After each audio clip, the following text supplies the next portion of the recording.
five-day retreat in California.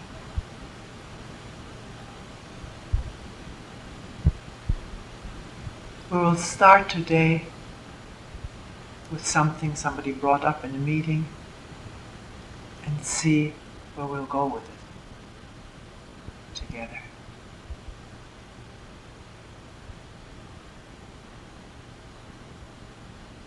I think there may be one or two people who have not been to a talk before. Maybe it would be good to mention again that this is not a lecture imparting information to be stored up in one's brain, as we ordinarily do when we attend a lecture. And therefore,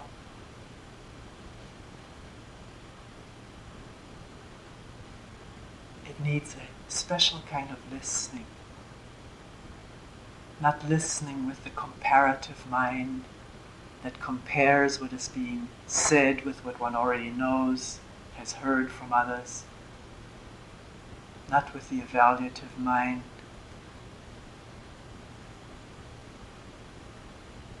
But with a mind that wonders about what is being said and looks directly whether maybe within one can see whether this is so or is not so, in all openness and vulnerability, not defensively.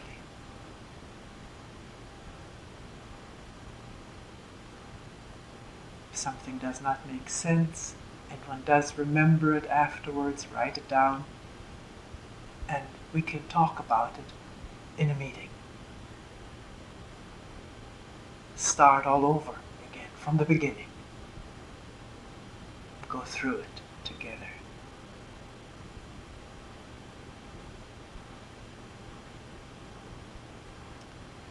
When something is mentioned in a talk that somebody brought up in a meeting,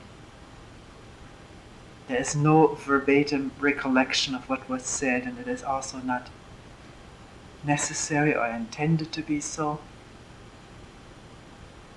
I just formulate it in my own words, whether this precisely hits what the person said or not. Because we want to look at something very general and very universal together.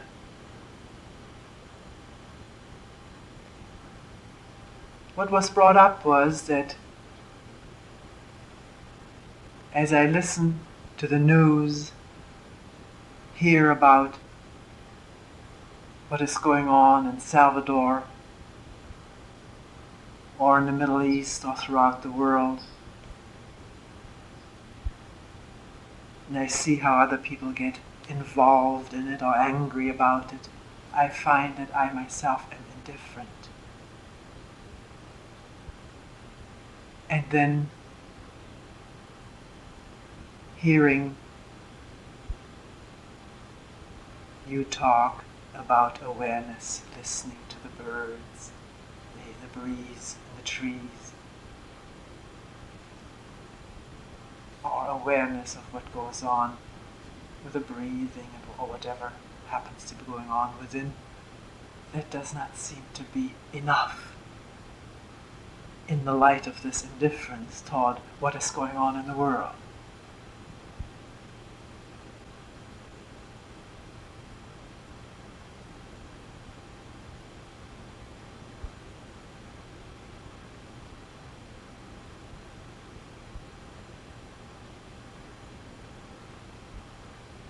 What is going on in the world?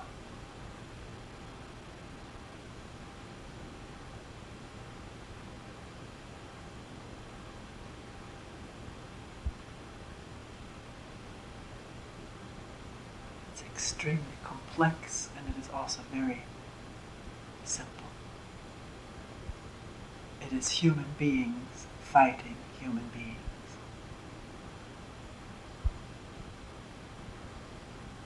everywhere. In the name of their tribe, their group, their nationality, their political affiliation, their ideology, or their religion.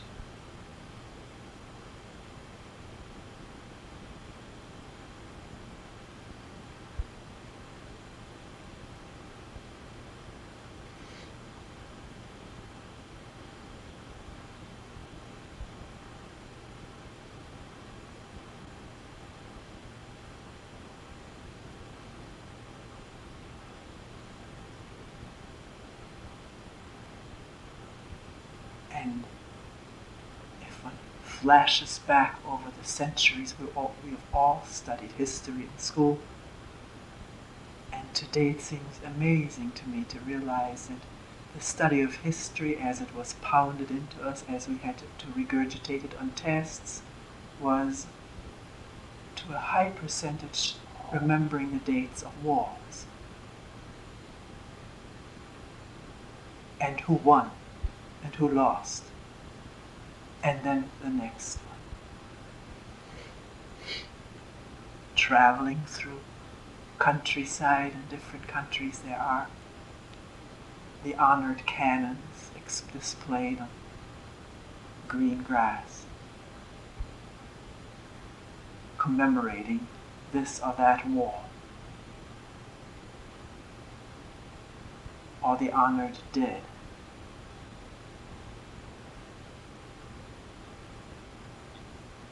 Cemeteries all over the world, dead soldiers are honored.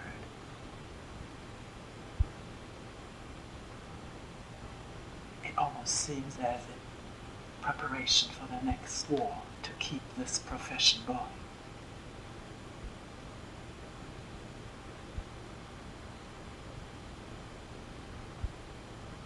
Throughout the centuries, there have been religious wars. Some of the bloodiest wars have been religious wars. Each faction in the name of their god, sometimes within the same religion, but different factions, fighting for supremacy, for power, or for righteousness.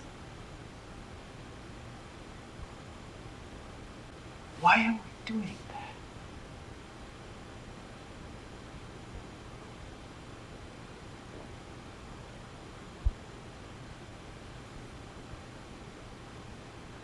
One has to really look and enter into this whole question of why is one identified on the smallest scale and on the largest scale with somebody or something, a group, a party, a nation, a religion. Why?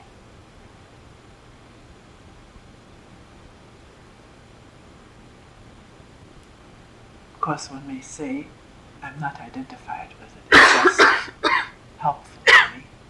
But whether or not one is identified with it only becomes very clear when it is taken away from one or it is attacked. Then maybe one realizes how deep the attachment runs and how willing and ready one is to defend and to fight for one's attachment, to keep it going, to keep that safety, that shelteredness, that pseudo-shelteredness, that presumed shelteredness within an organization, a group, a country. I say pseudo because by this attachment, this identification, this readiness to fight for it, we clash with each other all the time and kill each other, either mentally or physically or both.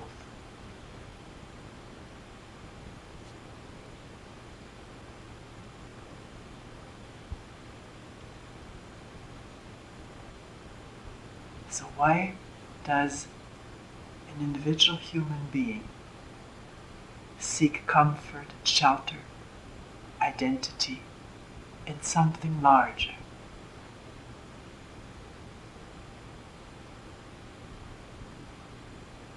Inspiration. Why? Is it that we feel so inadequate, insufficient, lacking, standing on our own? We may not even know what it is like to stand on our own. We may have never done it. Because the whole momentum of history, of society, is to condition one to be something and to become something.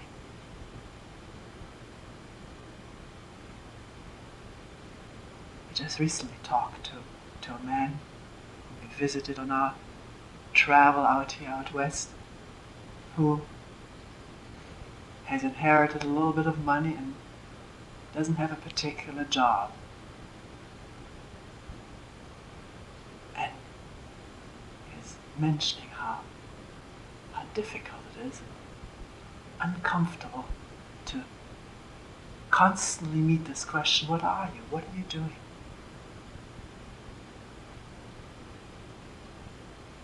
Of course, retired people know that.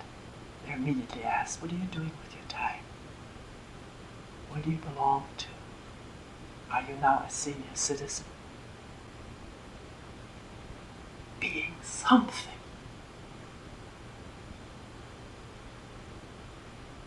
Please, this is for all of us to look at, because we're all in this room, in this country, in this world.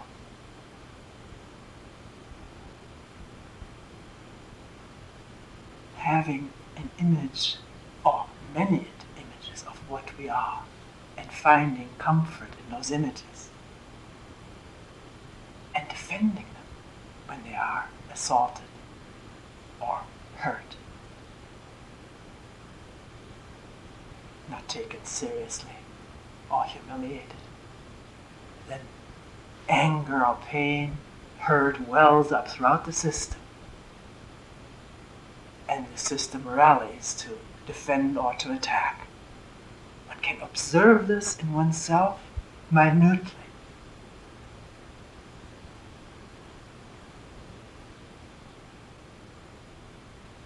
And if one does and begins to understand this whole process of identifying with something larger, or let's start on a smaller scale with one's name, with one's profession, one's skill. And then someone puts a pin into it.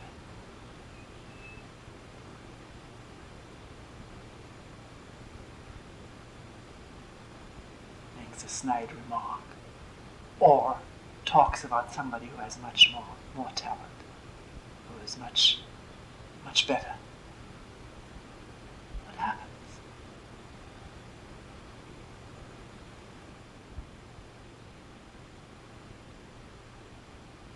Or we're criticized for our work, or for what we've just done.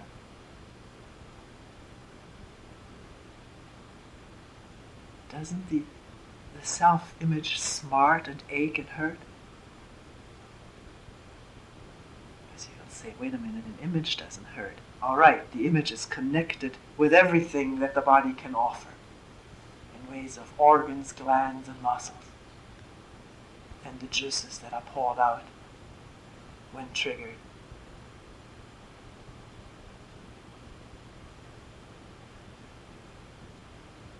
Can one test for oneself that when one gets hurt by criticism or comparison, what it is that hurts? And whether or not every time there is self-image and identification with something involved,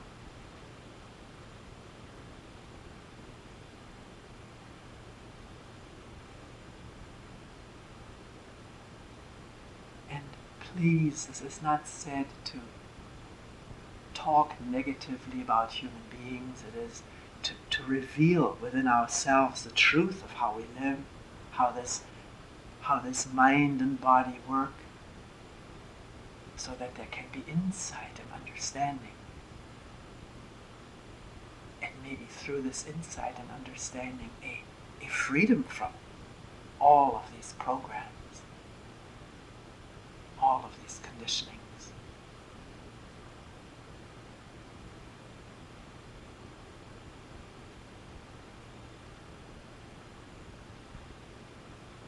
So maybe if there's the dawning of understanding how one identifies, is attached to what one is identified with, attached for fear of losing that pseudo-security of belonging, for fear of really standing alone, which one doesn't really know. It is a scary idea, that is what it is most of the time. It has never been tested out directly. Fear one may lose one's friends or one's associates, one's comrades, religious brothers or sisters. These are all ideas that the mind projects. And for fear of this loneliness, which is there anyways, we cling and identify and protect and keep this separation going throughout the world. Separation and division of human beings into endless factions. Constantly new ones being born out of old ones.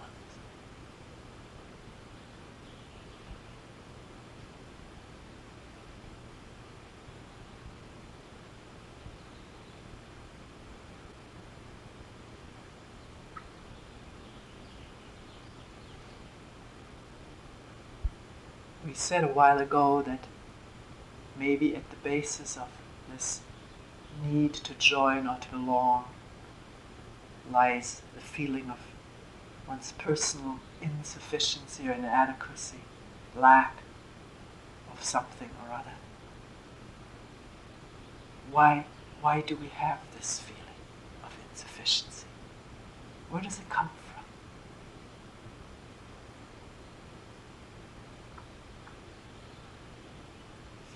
Lack.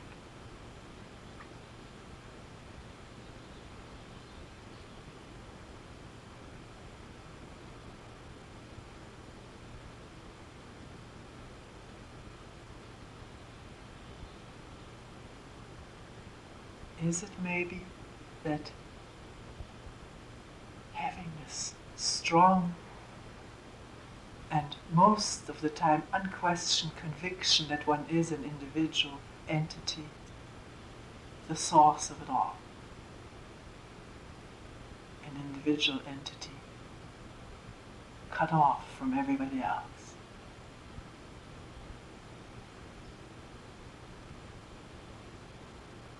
And that in itself is an idea, a thought, an image.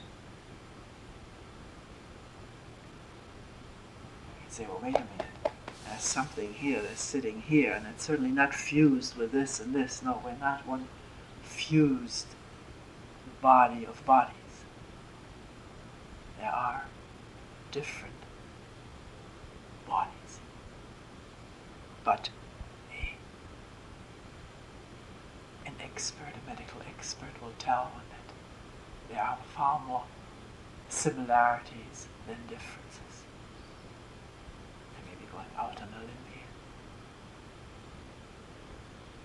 Certainly psychologically there are far more similarities than differences, because all human beings say I and mine and me, either on the individual level or on the tribal level. Just traveled through some Indian country where I was told that the Indian does not feel I. He feels the tribe. But then the tribe is what one is totally identified with.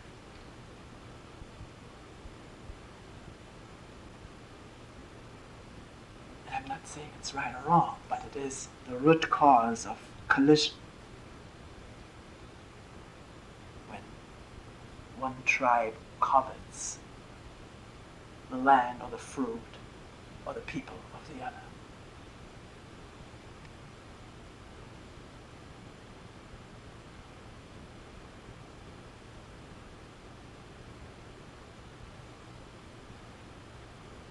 So this deep conviction that there is an individual self, can one question that?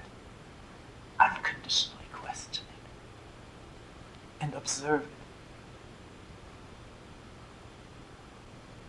Whether there's any reality to it, or whether it is a pure thought and memory construct,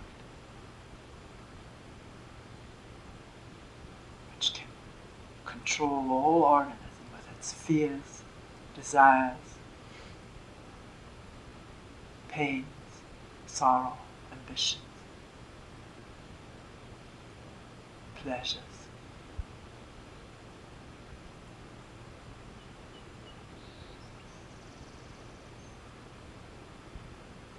One may not like to hear this. One may say, wait, there are many selfless acts that are performed. There are many selfless people in this world. If a human being is selfless, then there is no sense of being an individual self.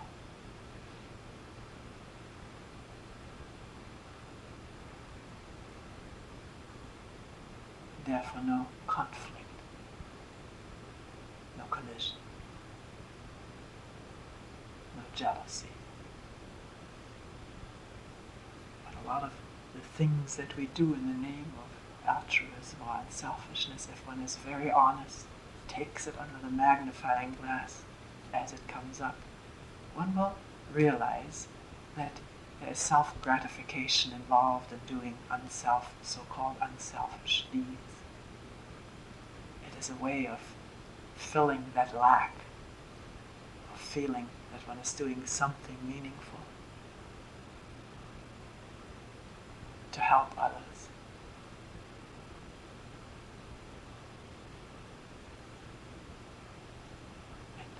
A good test for whether this is a truly selfless activity or not is when there is not only no gratitude coming back to one, but maybe someone accuses one of an unfair thing one has never done, and is one ready to give up the whole thing. Say, what am I doing this for? Nobody appreciates it.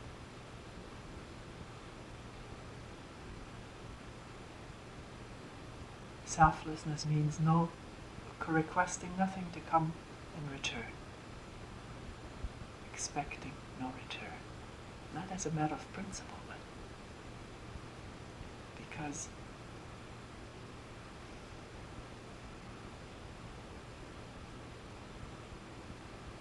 it's the motive.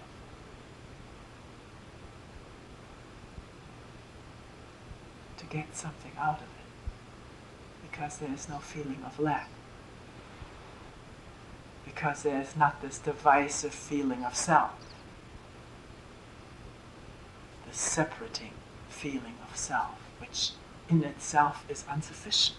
It constantly needs to maintain itself, confirm itself, or assert itself. And that's a never-ending process as long as that feeling of self is alive, is there, is active.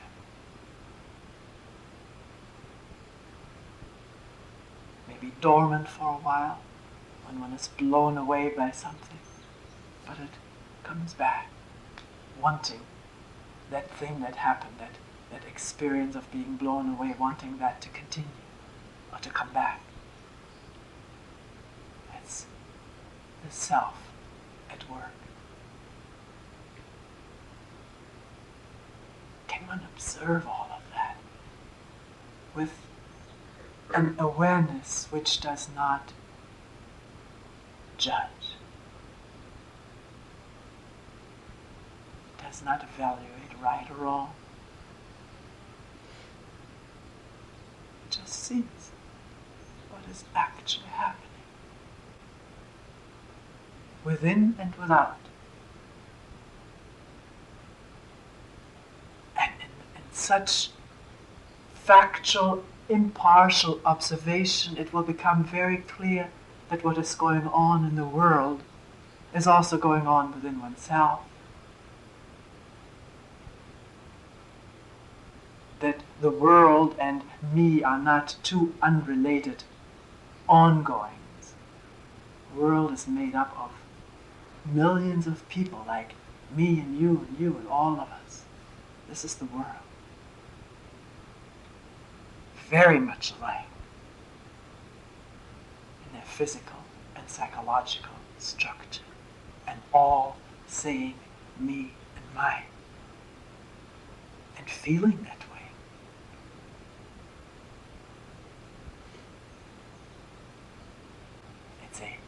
It's a huge whirlpool which touches all of us, or manifests in all of us.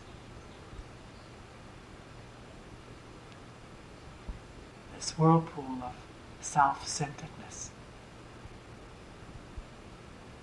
Not to be called good or bad, but to be seen, to be revealed, exposed in the light of awareness.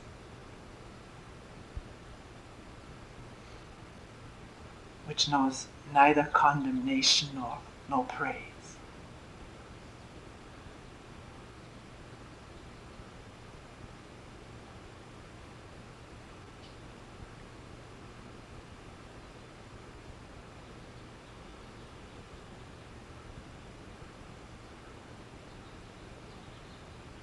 So one may get angry at what goes on in the world, get involved in all kinds of movements. But these movements themselves, if one has ever participated in one, reflect the human structure. There's power, struggle going on in movements. And one movement thinks we're doing it better than the other. I think this is one reason food does not get where it needs to get. The channels of distribution are handled by human beings who are ignorant of self,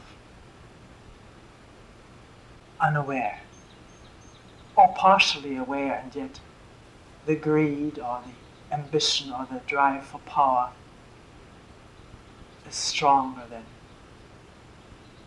the insight, or maybe the insight isn't there at all.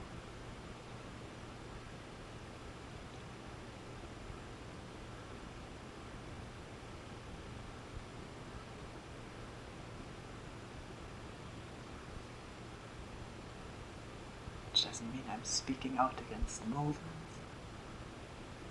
Food does have to get to starving people. And what is the simplest and surest way for it to get there?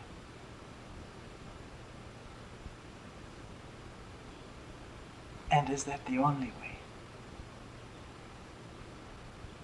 to feed people? Because people really don't want to be fed, they want to feed themselves.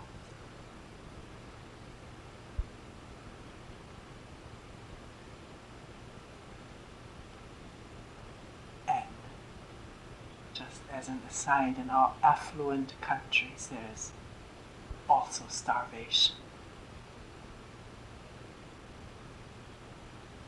One can be starved in the midst of everything that one could possibly buy.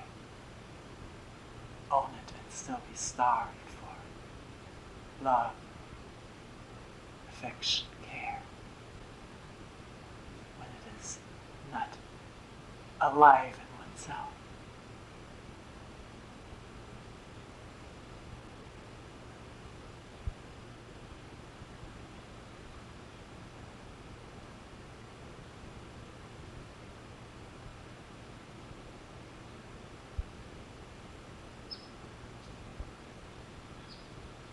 So if one finds a certain numbness or indifference toward what's going on in the world, one may find that same numbness and indifference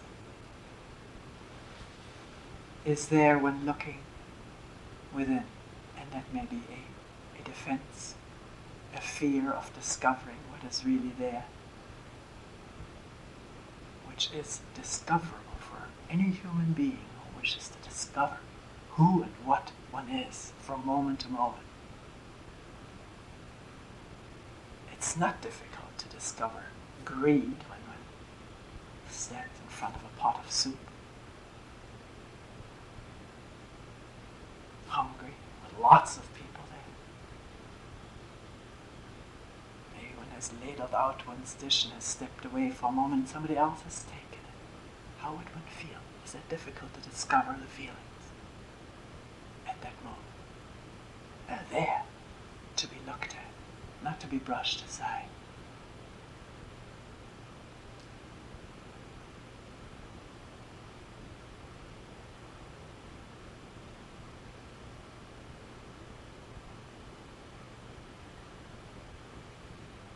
Maybe one discovers greed or possessiveness or whatever, but the next moment, I shouldn't be this way. Oh, I have a right to be this way. And that blurs and distorts the clarity of perception.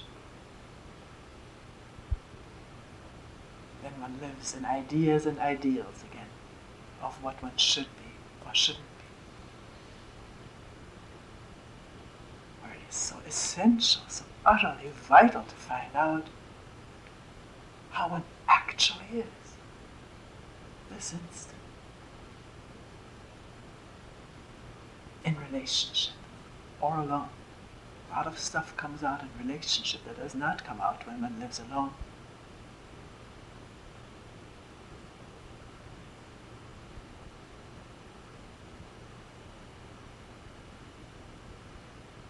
And can the attention be there? Or is one totally lost in one's automatic reactions? Attention can be there anytime. It depends on nothing.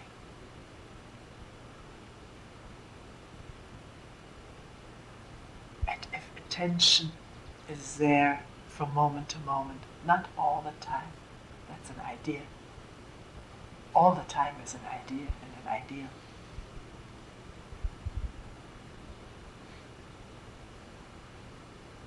But if there's awareness during sitting of the thoughts or during walking, one will discover, as some people have mentioned in meetings, there seems to be almost no thought that is not self-centered. It's an enormous discovery to me.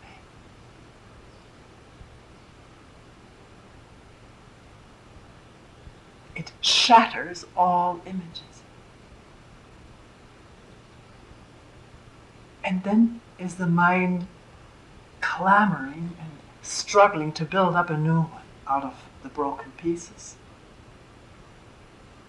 Or will one remain with no image and attend?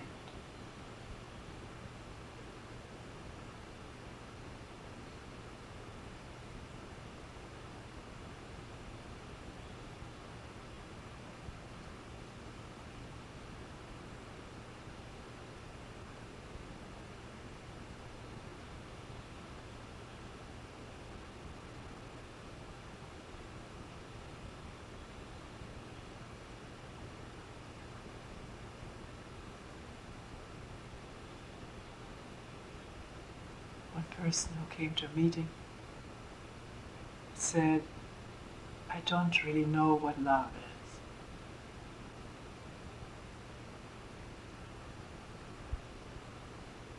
I've spoken about it a lot, verbalized it, thought about it, but I don't really know what it is.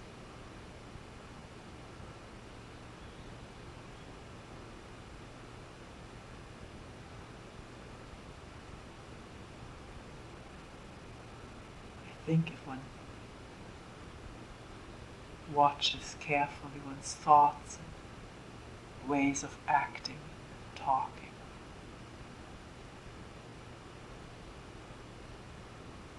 One will realize that as long as the self is in the saddle, on center stage, there can be no love, no matter how much one professes it. Love, this word, is used for so many conditioned sentimentalities.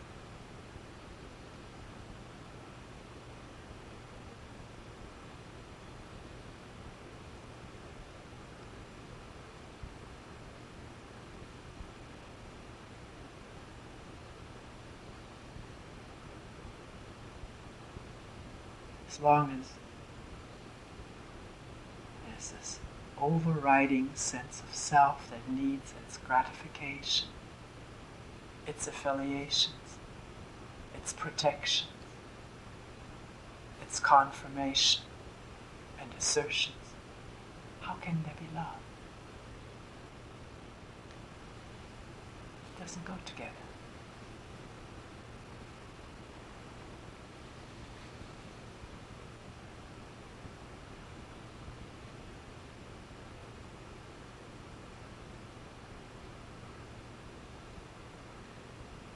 Say, well, I will pray for love, but to whom is one praying?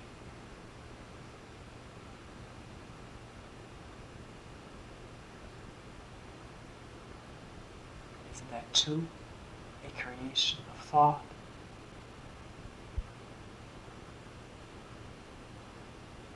Hoping to be completed through an outside agency, which one has invented and now one prays to.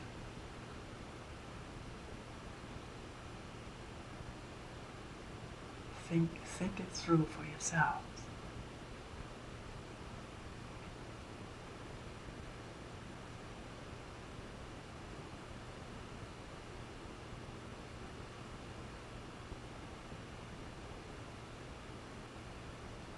Or hearing all this and having heard it in other contexts, human beings throughout history, interested in a religious life, have tried to kill the self, or fight the self, invent systems for ego attrition. But it is the ego that invents them and carries them out.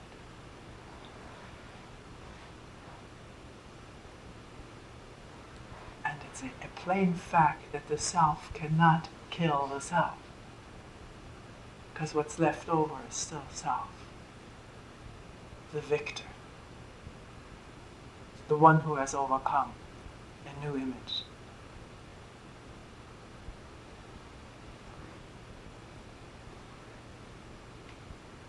So what is one going to do in the light of this understanding?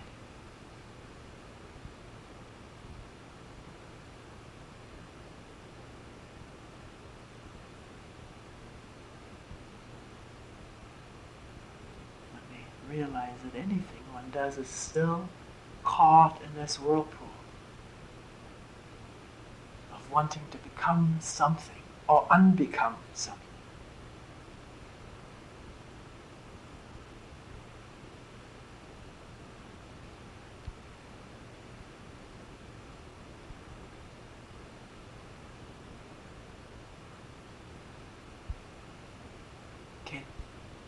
Can energy gather in not knowing what to do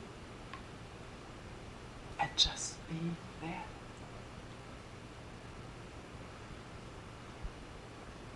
Open, vulnerable, attentive, aware, and yet not knowing what to do about what is revealed in attention, and therefore not doing, yet attending.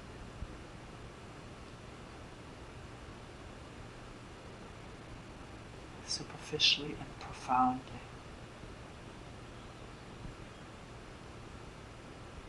Inside and out. running on any established track of comfort.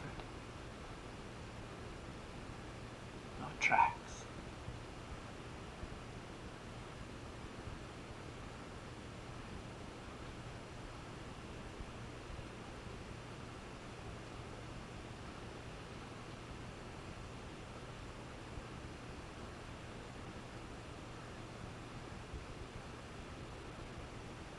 Is there? Is the brain trying to give an answer, or is it quiet, not knowing?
Attention gather?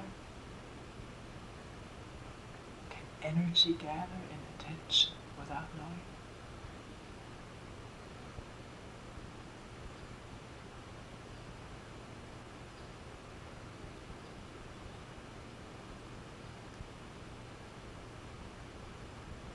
Just seeing without doing, listening without doing.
We will end here for today.